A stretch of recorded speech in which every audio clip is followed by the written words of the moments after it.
Welcome everybody to the trial of the RACI's webinars. Today we're talking about what next? How do I choose a career?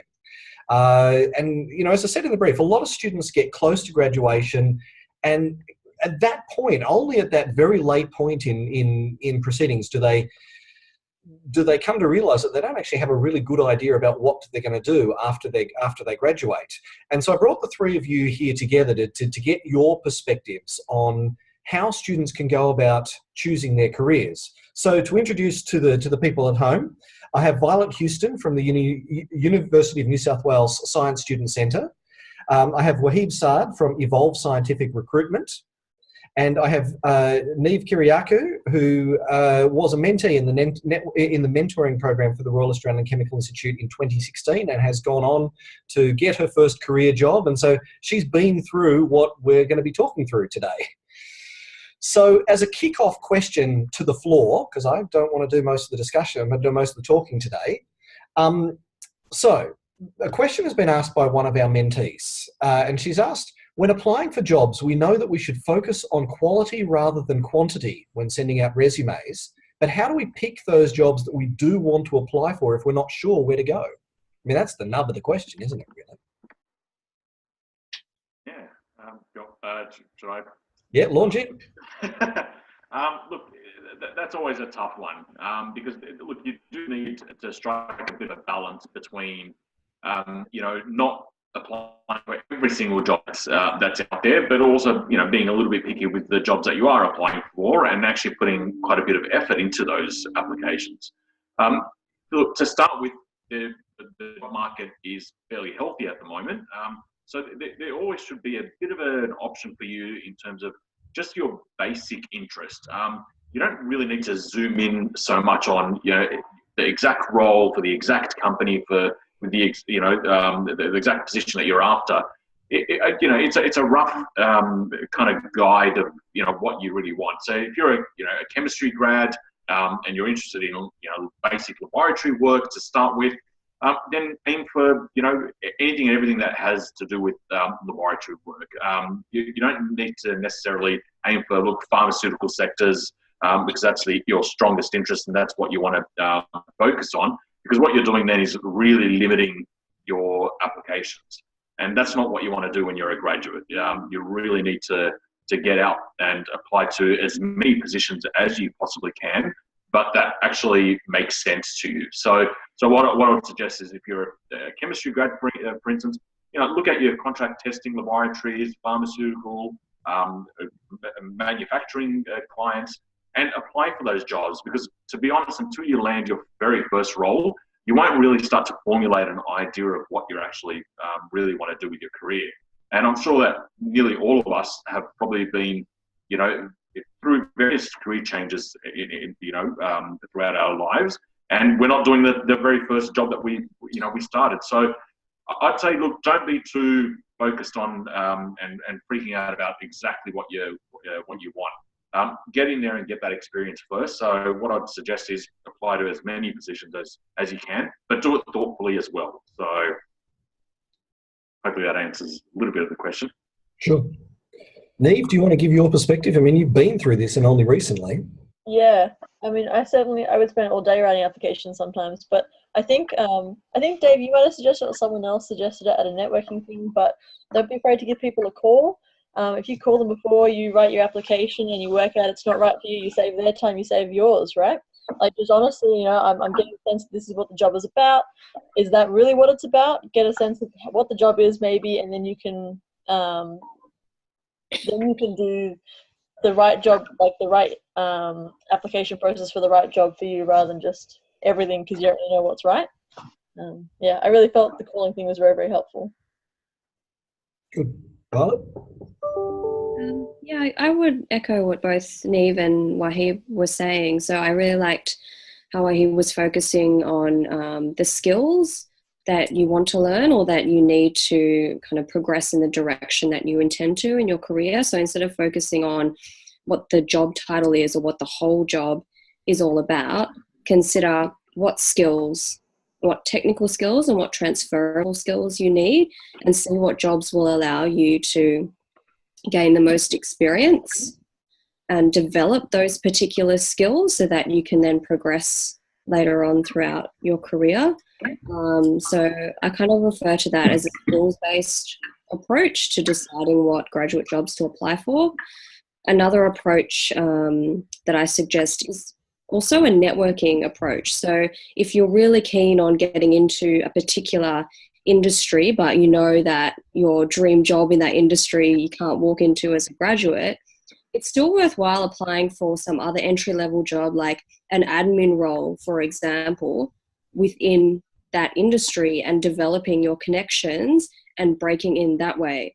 2 graduate jobs that I were offered were in industries that I didn't really want to go into. It was just random part-time jobs, but they all offered me really good graduate job packages just because I was there packing boxes for them or answering the phone. It's because they knew me and they knew I had a good work ethic. So yeah, 2 approaches, school-based or networking-based. I also really loved Neve's point about just giving them a call and seeing if the job is actually for you. Do you get on with the manager? What is the team like? Because that is just as important as a job itself. It might actually be a dream job that you're good at doing, but you might not get along with the manager or the team, and that's going to impact you. So both great advice from both Neve and Wahid. It's actually funny, when I think about my first job, I didn't mean to take the job per se. I was just taking a 3 weeks worth of casual work to fill in while I was waiting for an opportunity, and it ended up becoming a 7-year career position and completely set me up. So one of the key questions that I get asked a lot through the mentoring program is from the students who, I mean, so, like your answer was substantially associated with lab roles, take a contract lab or, to just take whatever. But there's a significant number of students who say, I'm not really sure I want to work in the lab, but what on earth else is there for a graduate? Yep. And so one of our mentors actually, asked the direct question: what other roles besides lab tech that a graduate can get into in the chemical industry? Look, there's actually quite a few. So what you've got to do is, when you look at the industry as a whole, it's not purely the guys in the lab that have maybe a science or technical background. So you've got people that are in logistics, production. They've actually got scientific backgrounds. A lot of them are actually ex-engineers that end up in those kind of positions. You've got technical sales, so something completely different on the complete other end of the scale. I myself have basically ended up in sales, coming out of the lab. So there is actually a lot of varied work that can come, that doesn't necessarily have to be just purely from laboratory.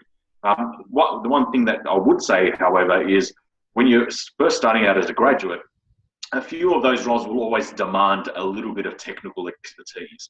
And so what tends to happen is that the people will expect you to have done at least a small stint, of laboratory work or technical work, because basically what you're going to be doing is carrying those sets of skills and using them in your other roles. So, for instance, with sales, the reason why I like people with a technical background is you're going to be dealing and talking to managers and people within the business that you're selling to who want to talk shop technically.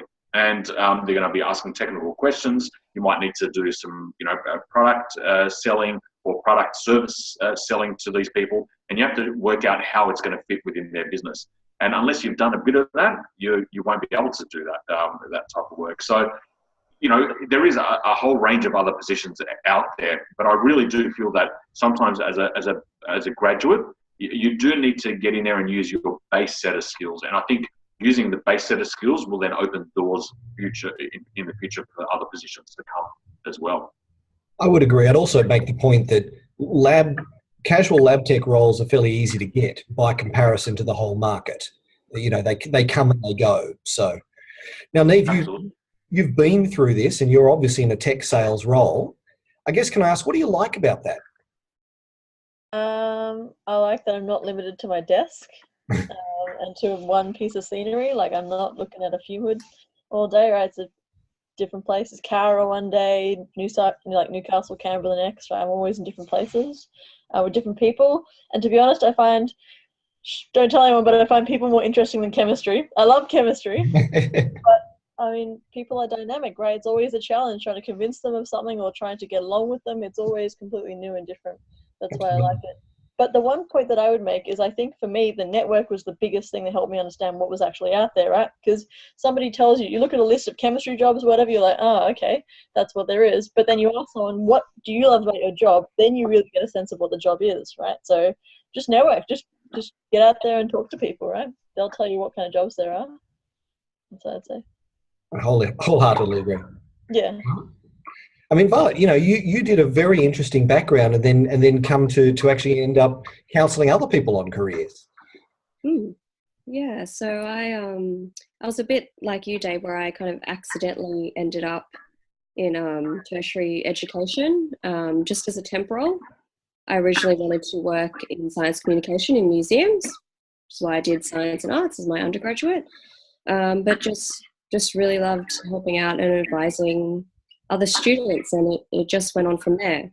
But what I will say in regards to the original question about what else is out there apart from lab roles, in my role as student experience coordinator for the Faculty of Science, I get loads of different companies contacting me, begging for access to science graduates. So, finance firms, the big four banks, consulting firms. So careers and industries where science graduates wouldn't necessarily even think of. And they still get to use some of their technical skills. So one of our keynote speakers for our recent conference was a science graduate. He's now an EY consultant, and he specialises in government grants and R&D tax incentives. So he needs, as Wahib said, to speak in technical terms with his clients. So he needs to be able to understand the language of science, but he's doing a consulting job. So there are so many different companies and industries that love science graduates because of their technical knowledge, but also because of their transferable skills. They can think critically and creatively, and they know how to solve problems. And that's really highly valuable, no matter what industry you're in. Well, Hib, I would imagine that as a recruitment consultant, you get asked to fill a lot more than just lab positions.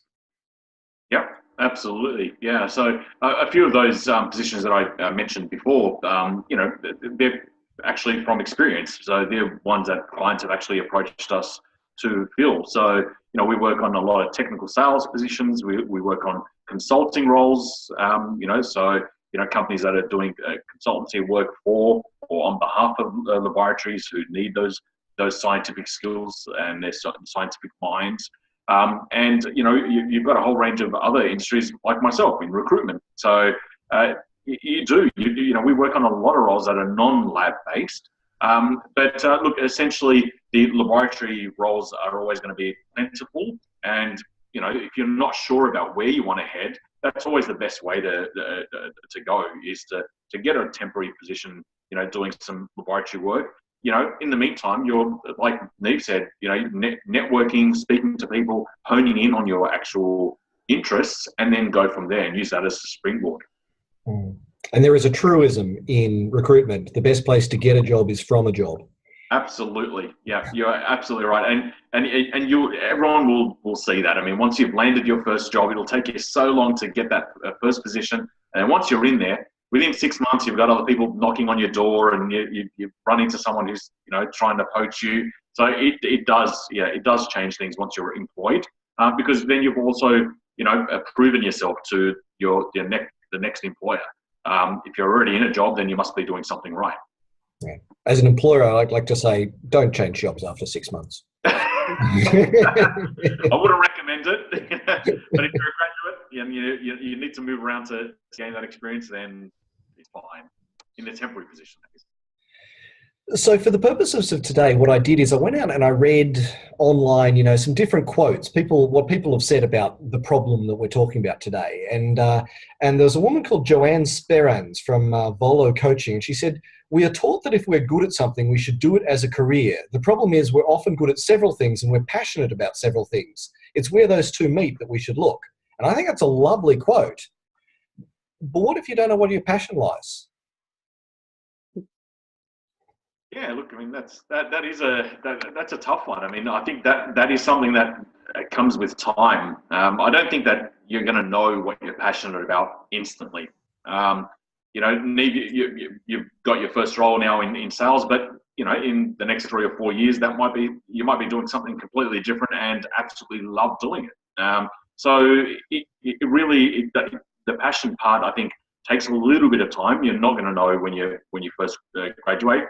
I want it to be a lot of things, and not in recruitment, and here I am, and I absolutely love it. So I think it's something that you do need a bit of time and patience, for. And at the end of the day, look, you do need to gain that experience. It doesn't, not every job has to be something that you're going to be absolutely passionate about and love doing.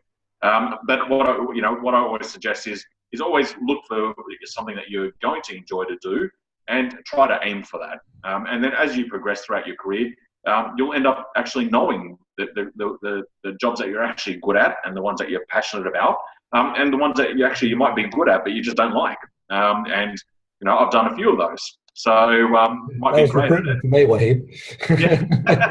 Yeah, we've swapped a little bit. So look, You've got a tough job. You've got a tough job. Having to say no again and again, that's what I found so hard. It is. You do get used to saying it, unfortunately. And look, it's for the betterment of those people that are that you're dealing with. You eventually end up finding something you're passionate about. I would actually like to say I had a job application today. Their entire job application was their LinkedIn link in an email, followed by, "What do you think? Ciao." Oh, wow. That's an interesting one. I think you're gonna have to get used to using that word no. Wow, that was a hard no. That one. Yeah. That's I think you might need to go onto the job writing and job seeking course that we've done before. So yeah, Neve, if I could ask you, I mean, when you were going through the mentoring program, my sense was that you were very keen, but you didn't necessarily really have a good sense of what you wanted. No, I definitely To ask you the question, at that time, did you have an idea about what you were passionate about? Well, I knew what I didn't want to do, which I realized through trial and error, right? My friend works at CSIRO, and I asked her, like, what would be the best advice you could ever give a student going through uni, and she's like, just get all the experience you can, right? So I did research experience, just like lab, just washing like test tubes and so I just did everything I possibly could in all my holidays, right? In climate change and chemistry and biochemistry, everything. And I knew I didn't like any of those. So even by the time I'm doing my honours year, I'm realizing research isn't for me, and research in any field of chemistry or science or whatever isn't for me. So yeah, I was aimless. I didn't know what was right, but I was just slowly eliminating things, knocking them out of the way.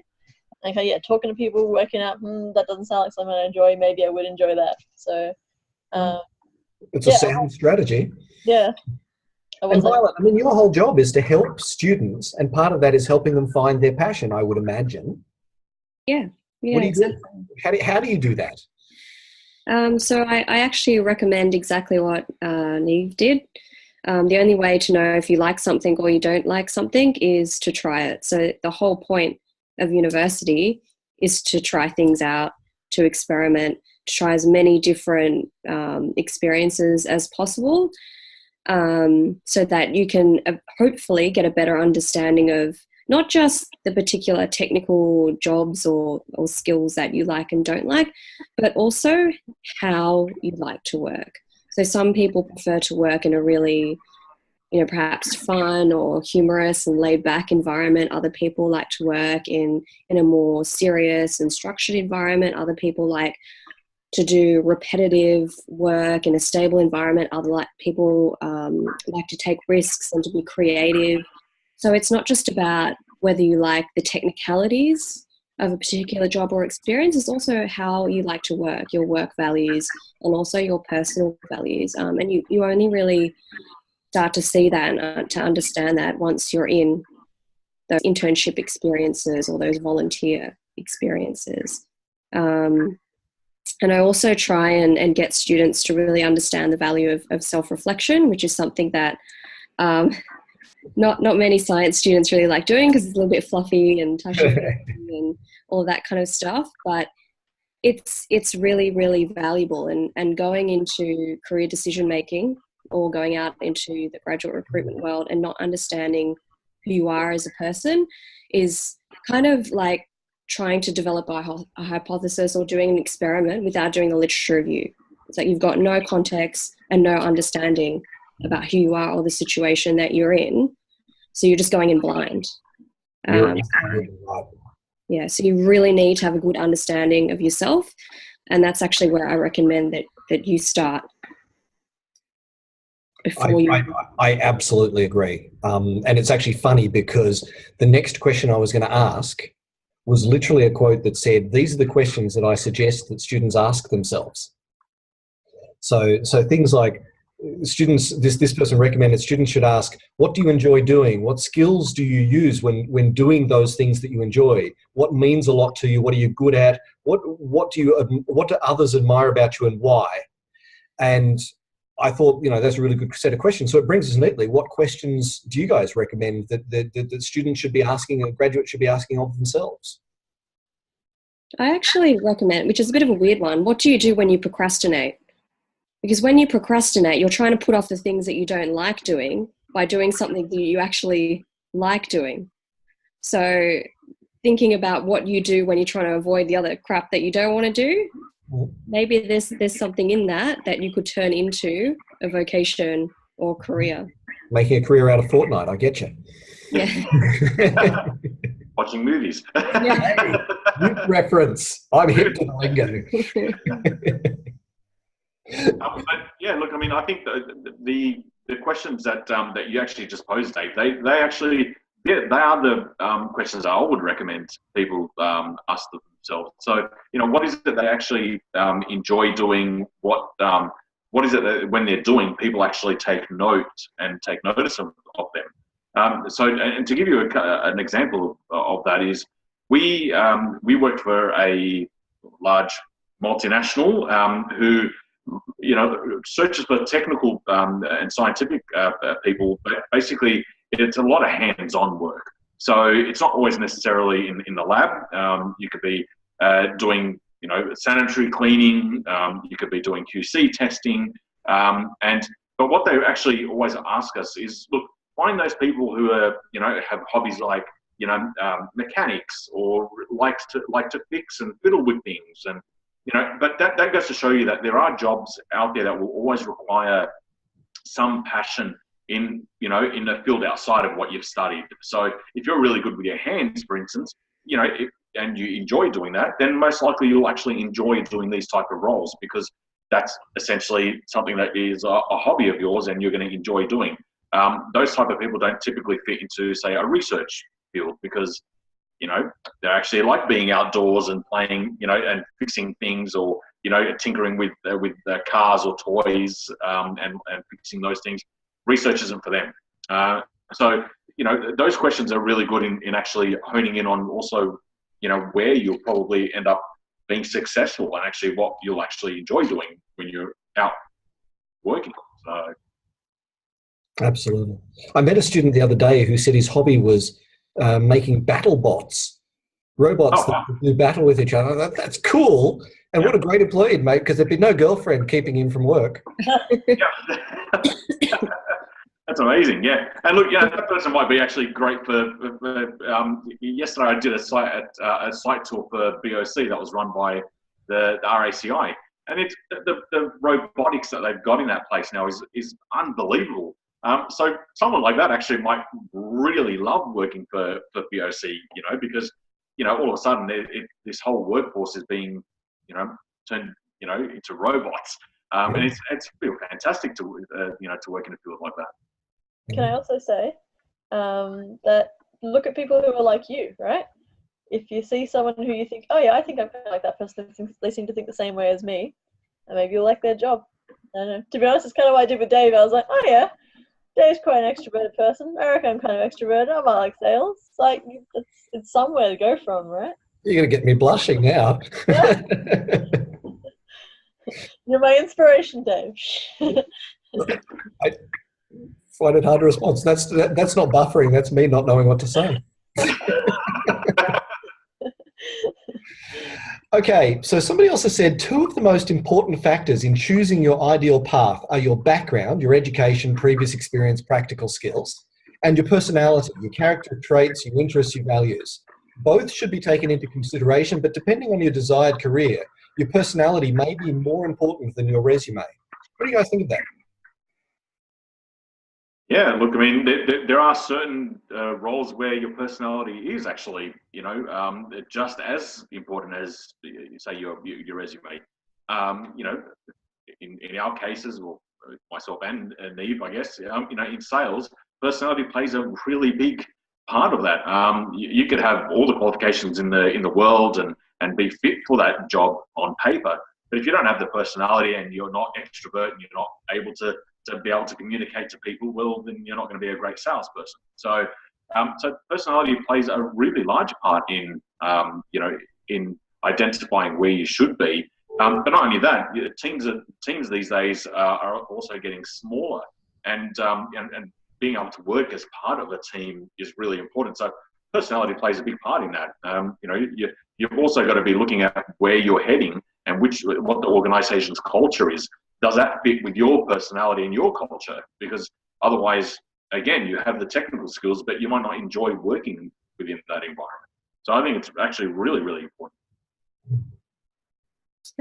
I agree, Wahib. And it's not just, I like how you touched on workplace culture as well, because it's not just about your personality, it's also about your personal values and whether those values actually match your team's values and the organization's values.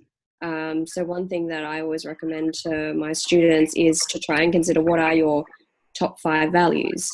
So mine, for example, are freedom, creativity, perseverance, that kind of thing. So I need to ensure when I'm looking for work, not that I am, I love my job, that I need to be in an environment where I'm allowed to be creative, and the team and the company really values innovation and creative thinking and risk-taking and trying things out. So it's not just about the specific job itself. You need to think about who you are as a person and how you like to work, and personality and values will definitely play a role in that. Well, that's a very interesting point. So Neve, you're relatively early in your career. How does your company make you feel valued?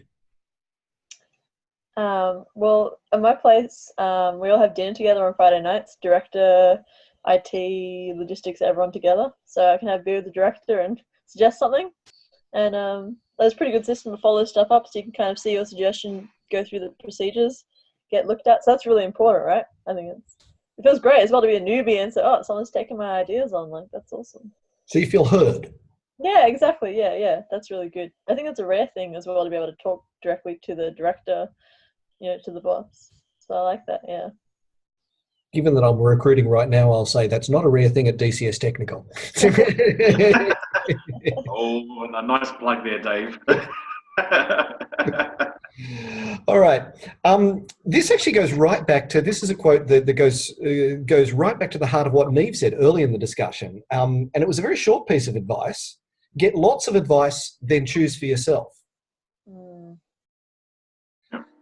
Now, we all know the extreme value of networking. We all know how much I hammer that as part of the RACI mentoring program. What does the student do when they've hit their graduation, they didn't realise how important networking is, and they really don't have that much of a network? What do they do then? Start building. I mean, it's not too late. I mean, you know, at the end of the day, I mean, when you look at the RACI, for example, I mean, how many network events, you know, are constantly occurring? So even if you've done nothing to build your network, you can very quickly actually start entering into, you know, into that network building phase by looking at, yes, just that's only just one, you know, for example, but looking at the RACI and going to just the first network event. All of a sudden, you're already in touch with a multitude of different people within industry. So, I don't think there is such a thing as too late. I mean, I think you can always start building a network, and if you haven't done so, yeah, start as soon as possible. So, well, that's a fair point. Violet, when did you start building your network? I was one of those students who didn't take any of this good advice and didn't really think about career until I graduated and started freaking out. So I only really started networking. I didn't realize I was networking at the time, but yeah, when I finished. But having said that, a lot of students don't realize that their friends are their network too. And when they go down to the club, like down to the roundhouse or, you know, the uni bar, when they go to their classes, when they go to their casual job, that's perhaps got nothing to do with chemistry, that's still networking. So even though they haven't gone to official networking events, they're still doing it. So you can reach out to your friends who may have gone out and done networking events and started building their own network. You can ask people from lots of diverse different industries or areas that that may have nothing to do with you, but they might know someone who knows someone.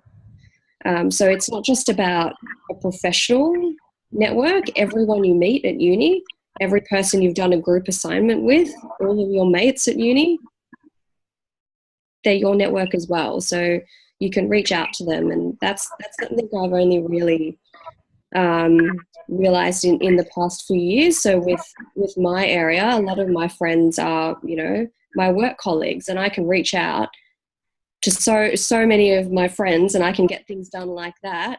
Not because, well, I will say that I am very efficient in my job, but it's because they're my friends, that they're willing to help out straight away. But I didn't establish those connections with work in mind.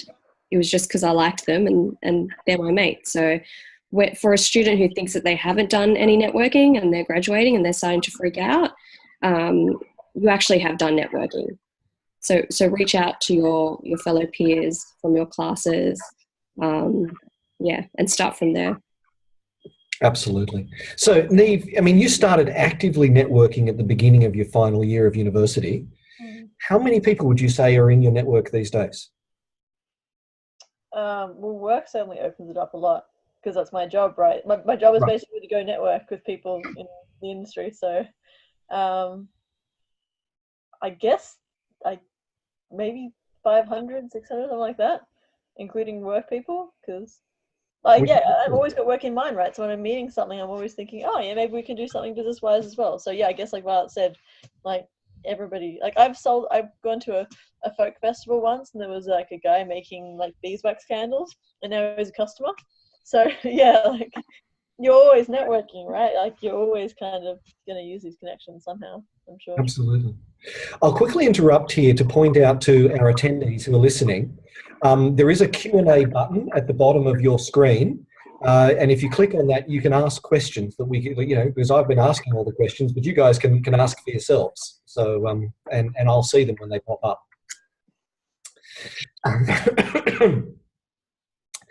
Now, I liked this piece of advice that I read, and it said, think about a time when you had a great day at work. What sort of day? The sort of day where everything went well and got a real buzz. Write down what you were doing, what you enjoyed, and what you achieved on that day. Violet, how can a graduate apply that advice? You know, given that they may not have that much relevant work experience, but I still think it's an interesting concept. So I think that question is about focusing more on who you are as a person, how you interact with other people. So perhaps your work values and your personal values. And it's a good way to approach it. So if a student was thinking, okay, what's the best day I've had at uni so far? It was when we were doing this massive group assignment. We were really struggling, but then in the end, we all pulled together and got an awesome mark. And what were the things that I liked about it? I liked how I was able to bring my strengths to the team, and someone else could do the thing that I wasn't so good at. So it's thinking things about, or thinking things like, do I prefer working on my own? Do I prefer working with other people? It's not just about introversion and extroversion, because you can be an introvert but still like to work with other people. I'm an introvert, but I'm collaborating nonstop all day, every day, and I love it. So I really like that question. I might have to steal that off you and write it down. So, Wahib, what's a great day in the recruitment business? Oh, geez, it's like a unicorn, basically. No, look, I mean, obviously we have great days. Within the recruitment industry, we like the days where the candidates that we've put forward, the one that we always kind of root for, because we know that they're the perfect fit for the role, also gets chosen by the client as well. And to see someone, either gain their first job or get the job that they're really passionate about, or, are really desperately wanting, it's a great feeling. So for us, that's actually our perfect day, is having two sets of people being happy, our client happy about getting and putting someone onto the workforce that they like, and also someone who gains employment in an area that they've always been interested in. And so that's a win-win for us. And, it does happen, but in a perfect day of the recruitment world, it would happen every single day, and every candidate would be perfect. But yeah, look, I mean, we do get that satisfaction, and it's not only just the day for us. It's actually looking back in or coming back to someone in a couple of years' time, and we bump into them, and we talk about where they are and what they're doing, and you can still see the smile on their face, and they're really happy, and they're like, oh, well, I've been promoted and I'm doing this. And you think, well, I had something to do with that. I was involved in making that happen, very early on. So that's when I think we would be at our happiest. Absolutely. Yeah, I remember in my time in recruitment, there was a couple of special candidates I was just so thrilled to place. And I will also say, personal satisfaction, the day that it took me 22 minutes from the moment I got the brief to the time I put someone in the job. It was just a casual lab position, and they needed someone urgently, but I thought 22 minutes, that's very good. That is very good, yeah. Look, Dave, I imagine it's much the same for you. The satisfaction of knowing that a client is happy, that you've done something right for a client, probably even that you've solved a problem for a client. When someone else makes a mistake and you swoop in and fix things, and yeah, that's good. What specifically was your question? Well, I mean, I guess what's that great day for you? Well, I think I'm a really weird person, because my favorite days are more the cold calling days, like just go around, be true, old sales rep, like blind people you never met before, you don't know what they do. Sorry to interrupt, Neve. Can I have your CV? Do you want to? I think we need more people like you who love cold calling. I mean, that's great. You can send your CV anytime you want. Sorry to interrupt, but yeah. Yeah. I just find it really exciting, right? And I find it's just wonderful. Like I call myself a non-stick fry pan. I've realized this is my spirit item, because no matter what you throw at me, it just doesn't seem to hurt. I don't really take insults, so that's why I think that kind of days I really love. Less the days, where you're processing orders or kind of doing tenders, that kind of stuff. I don't know, but yeah. Right. Yeah, it's funny you say that. You call yourself the non-stick fry pan, because when I was a company spokesweasel and I had to talk to investors and the press, I used to call myself the sphere, because it didn't matter what angle you came at, you got exactly the same face. That's good. Oh gosh, I like it. I guess my final question is this: what do each of you think about the concept of entrepreneurship as an opportunity for for recent grads? And I see that we just had a question come in, which I'll address in a moment. But what do you guys think of entrepreneurship for recent grads, not necessarily post-grad students, so not PhD students, but if you've come out with an honours degree, what do you think of entrepreneurship at that point in their career? Oh, look, I mean, why not? I mean, I think that's probably the more relevant question is why not be, an entrepreneur? I mean, if that's something that you're actually passionate about and it's something that you want to pursue and you have an idea to pursue, I'd say go for it. Actually, in fact, I would probably recommend it, during that period of time in your career, because you've got nothing to lose essentially. So if you've got a dream and you want to pursue something, I think chase it then, because I mean it is the time where you are free to do that. Once you're in a career and things are moving along, and then you have responsibilities and mortgages and things that all start to pile up as time goes on.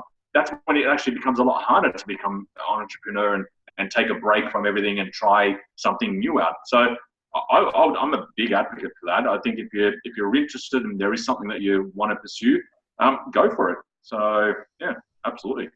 Great. I absolutely 100% agree with Wahib. And if you're a UNSW student and alumni, you get access to free accelerator and incubator programs through the Michael Crouch Innovation Centre on campus. So if you have an idea and you've never done, or never created a startup before, and you think you have no idea how to go about it, then you have that support there. It's free and it's available to you. And I've worked with them before, and they're all really great people. They're all very experienced, and they're willing to help you out. So Wahib, absolutely agree. Why not? Just go for it. It's the perfect time. You don't have dependents, you don't have a mortgage, you don't have other things to worry about. So it's the perfect time for you to try it. Yeah. And outside the university, there's also substantial federal and state government help. Exactly. There's also, in Sydney alone, there would be at least a dozen incubators. Yeah, absolutely. Corporate sponsored as well. Neve, do you feel like you've got anything you want to say on that topic? No, I guess I agree. Yeah, like anytime that you're hunting for jobs, pursue those ideas, but whilst you're still hunting for them, right? Like, yeah. Well, look, I am an entrepreneur and I love it. I love everything about it, including the risk. I understand that I stand or fail on my own merits, or now these days on the merits of me and my team, but I love it. I wish I'd done it earlier. Now, the questions come in from the audience is, how can we prepare ourselves for the transition into non-science jobs? For example, how can we convince the employer that we're the right candidate and we want the change?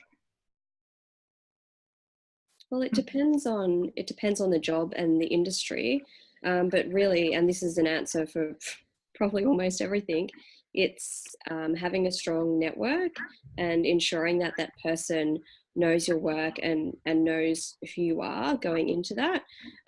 You'll find that a lot of employers, they're willing to employ people who may not have the exact perfect experience or background, but they like your work ethic, they like who you are as a person, and they're willing to train you up and they believe in you. And you're only going to be in that situation if they know you, if you're within their network. So I wouldn't really attempt going in cold into a new industrial area unless you knew a few people who could recommend you and get you a start in that area. Wahib? Look, I think, Violet's absolutely right. Having a network or an in basically into a new industry is always the easiest way to get into an industry.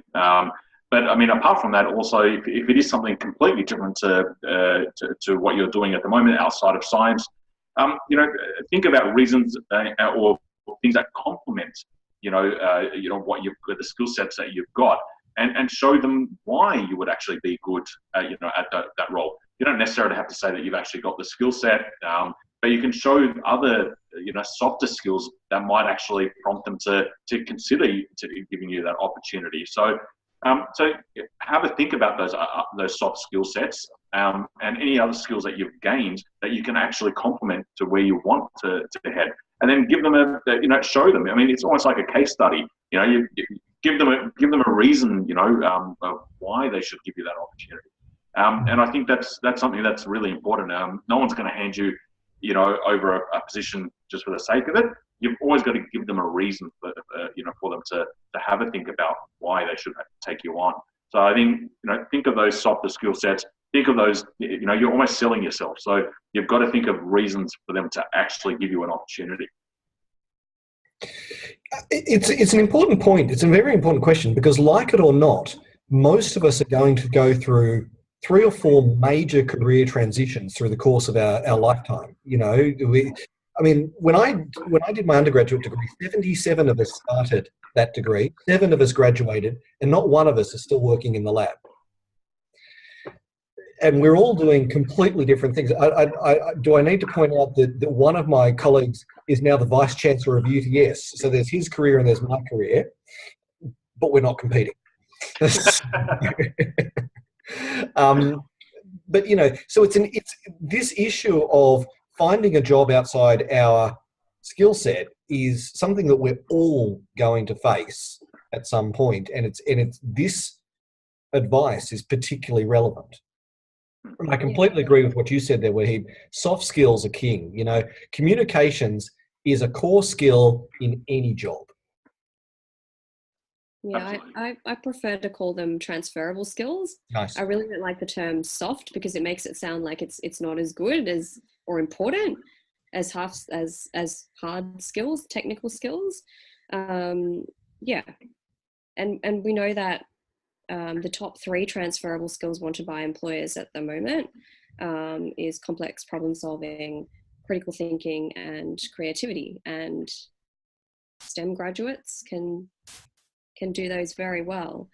They're trained in that right from the get-go. So yeah, focusing on transferable skills is really important. And as Wahib said, drawing on examples from your current job and showing how you've used those transferable skills to resolve a work issue, that's how you're going to be able to convince employers from other areas to hire you. Yeah. I mean, it is an interesting point because although you don't like the term soft skills, and I'm fine with that, as an employer, I mean, like right now I'm advertising, I virtually don't read the resume. I look to the cover letter because the cover letter tells me all about the person. The resume tells me about the hard facts, but the cover letter tells me about the person. Do they have flair? Can they communicate? Do they have je ne sais quoi? That's what I'm looking for. I'm looking for that special something that says this person is different. Yeah, that's a good point. I've done the same when hiring interns or interviewing for admin assistants in our group at UNSW. So often the people that on paper are the most technically gifted and seems like they would be the perfect fit, I've usually gone for the person that kind of have the same work values and same personal values, and I know that they would fit in with the team, even though perhaps technically another candidate would be more appropriate. Wahib, do you find that as well? Absolutely, yeah, absolutely, definitely. I think they're the type of skills that you are very hard to just develop. You either have them or or you somewhat don't. There are some transferable skills that you do need to work on. It doesn't come naturally to everyone. But yeah, you're absolutely right, Violet. I completely agree with that. So to our audience, this is pretty much your last chance to ask a question. So if anybody wants to get in with anything else, now's the time because we're going to wrap up soon. I guess while we wait to see that, I would say to each of you, do you have any final comments, to that final piece of advice to sum it all up for the student? Look, I think it's the one example I can give is when we're all about to finish our HSC and then there's that pressure of, right, what is it that I want to do, and am I picking the right course, and what if I don't like it? That type of feeling is very similar to actually someone who's just about to graduate. you've got that feeling of, what am I going to do now? What if the job, that I get into I don't like? I think don't stress too much about it. I mean, at the end of the day, it is a career for a reason. You're not going to be stuck in one job. Don't be afraid to take on something, and if it doesn't, if it doesn't work out, or if you don't like it, then move on to something else. And I think that the contracting and temporary workforce is great for that. I mean, that's where you're able to actually test out whether you enjoy doing something or not. So don't be afraid to take on those contract roles, and be honest with either the recruiter or the employer that is taking you on. That look, you want to give that opportunity to go to see whether you enjoy it or not. And I think that's absolutely fine. So don't stress too much about it. Yeah, I agree with Ahib. It's just trying to take pressure off yourself and to see it in context. It's not like your first job after graduation is not the end destination that you're going to be stuck in for the rest of your life. It's just the first step, and you're going to be doing lots of different jobs across lots of different careers. So it's more about testing the waters and trying things out, and seeing each job that you have or that you get it more like information or data that you can take on board and use it to analyze whether or not you like it, and decide where your next step is, rather than seeing it as some kind of concrete thing that is going to dictate the rest of your life, because I guarantee you it's not. I'm going to put in my 2 cents, and then I'm going to give the final word to Neve. There's a Whitlam song which has the line, "She was 1 in a million," which means there's 5 more just in New South Wales. And I often think the same about the job market, that if you're going to go down one path and you're going to be happy, but if you don't go down that path, you go down a different path and you'll still be happy, because the happiness comes from not from the job, but from within, the capacity within yourself to be happy wherever you are, is my little viewpoint. So Neve, final word goes to you. It's too much pressure. I can't finish after that. No, I think, I totally agree with both of you guys. Just, don't worry too much about it. Just don't be afraid to ask, right? Ask people, can I do a week's work with you? Can I do a little bit of writing for you? Just ask. You never know. Absolutely. Well, thank you, each and every one of you, for participating. To Violet, to Ahib, and to Neve. It's been really good. I think that this whole process has worked very well, and I think that we now have a technology that we can use on a more regular basis to get the word out there. So thank you very much for each of you for participating in this trial. And we will, of course, be making this a video available to students afterwards. So thank you very much, everybody.